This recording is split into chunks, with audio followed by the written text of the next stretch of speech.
This is John Kohler with GrowingYourGreens.com. Have another exciting episode for you today. Today's Sunday, and gotta finish working on these beds, get some stuff planted out. So let's see what we're gonna plant out today is my khaki pumpkins, and these pumpkins are basically smaller-ish pumpkins, maybe about that big around. And I'm growing these for the seeds. This variety of pumpkins actually have hull-less seeds. That's right, hull-less. So they have no hull. There's no white hull. So these are like the Mexican pumpkin seeds you'd see at a health food store in the bulk bins, also known as pepitas. And actually, I think these are actually from Japan, this variety. But they're often grown in Austria for oil seed as well. But they're also really good eating. So hopefully in a small amount of space and just my front bed, we're gonna plant these. But the problem is if I just planted these in the bed, you know, this is the bed here, they would sprawl all over and take over and I wouldn't be able to plant anything else. So what we're gonna do today is we're gonna build a trellis.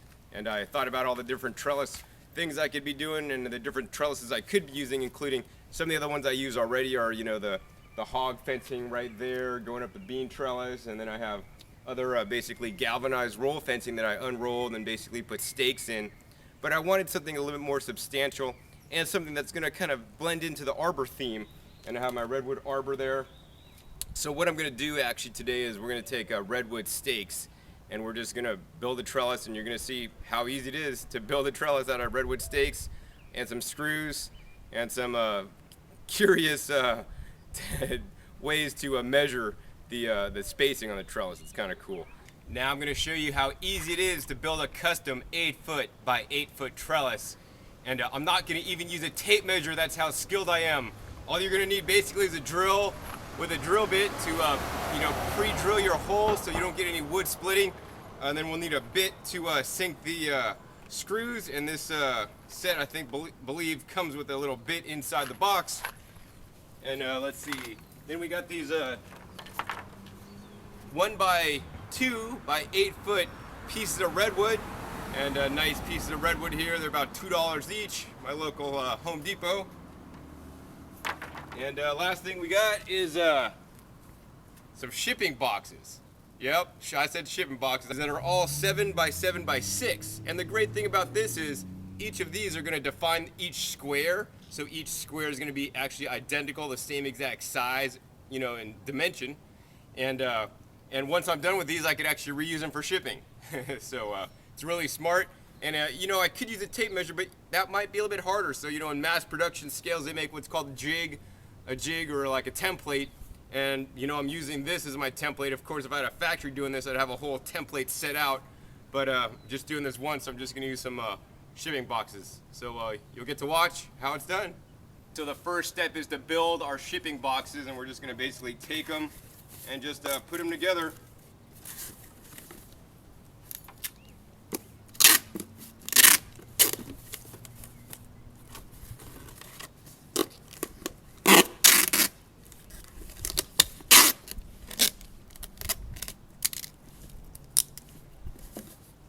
And that's it. That's our shipping box. This box dimension is basically 7 this direction, 7 this direction, and then 6 high. We're mainly going to use a 7 by 7 area. So I'm going to put this aside, and I got a whole bunch more to do.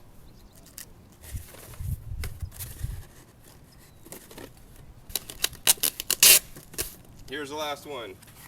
Real easy. Just set it up and put the box together and tape it up. Make sure you get tight seams.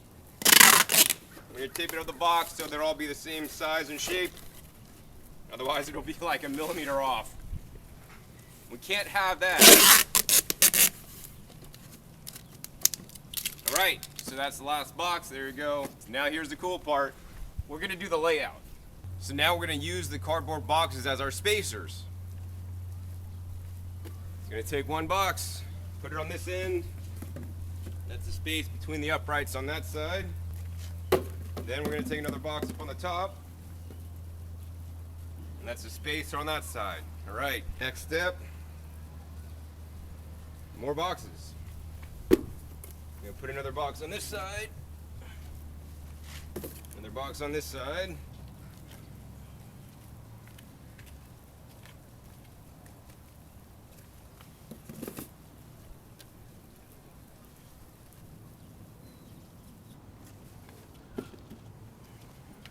So now we just got finished spacing out the verticals, the uprights, and the boxes are in between them. The bottom there is where they're gonna stick into the ground. They're probably gonna stick into the ground probably about that much to stick into the ground to basically secure the whole structure in the ground. Then we're gonna come up and now we're gonna do the horizontal bars next. All right, so we got it all lined up. Basically what we wanted to do was make the ends on both sides about the same overhang. And now next thing we're gonna do is we're gonna drill some holes. I'm gonna drill actually 2 holes per part where the basically the crosses meet. This is basically to ensure more stability. You could just do 1 hole, but then it might move a little bit. So with 2 screws, it's definitely more sturdy. I was building the trellis, and what happened was I ran out of these stakes, and I bought these stakes. They're about $2 at my local Home Depot, and I ran out of them. And I went back to Home Depot, and actually they had run out of them, or they had run out of the good quality ones. They had just some junky ones left. So I need to get this project done. So what I did instead was I just went ahead and bought this basically 1 by 8 by 8 foot, redwood fence board. And basically what I'm doing is I'm ripping those down to basically the size I need, like this, and I could basically get 5 of these out of 1 fence board.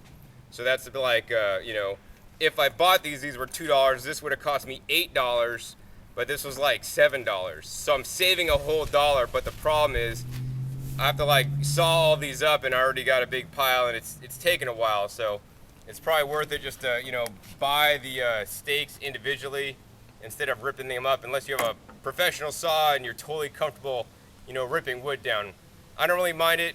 So next time I'm just gonna buy the individual stakes. It's a lot easier. The monster trellis is taking shape. This is another day where I've been just working on screwing in all the pieces of wood for the cross members using my US priority mail boxes as the squares, so I'll have an even and consistent template. It looks really good so far.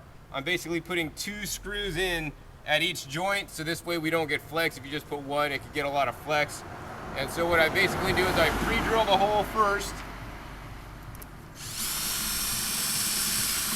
We'll do that, and then I don't have a countersink bit, so I just use a larger drill bit. So this is like the poor man's countersink bit. We'll put that on, and then we'll just go like about just very, I don't know how thick deep that is. Maybe like an 1/8 inch.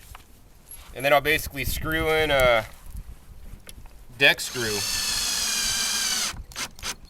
just to make that flush.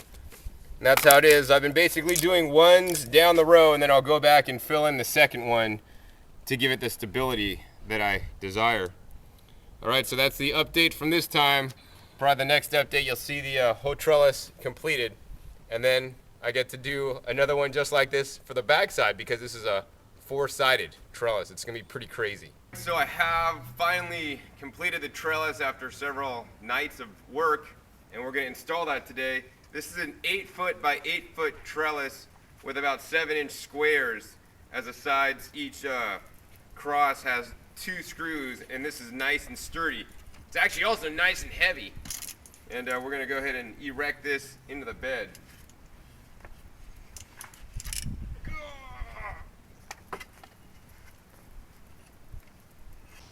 All right, so here it is. It's finally in. The 2 monster trellises. The final step is maybe tomorrow or in the next couple days. I'm gonna take some pieces of wood and tie these together every rung, so that it's gonna be a total, complete 4-sided trellis. Right now, there's just 2 single trellises standing next to each other.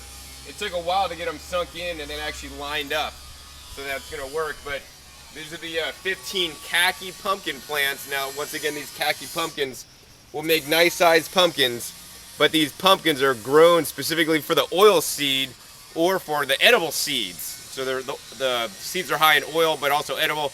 They're known as the Mexican papitas, or the green pumpkin seeds that you find at your local health food store. They basically are hulless, so you can just take them out and eat them. And I've never had them fresh, and this is something that I figured I could grow that basically give me a fat source. There's not many crops that could give you a fat source and give you a large volume of fat in a small area. Maybe a nut tree, if you had an almond tree or walnut tree, but they get huge.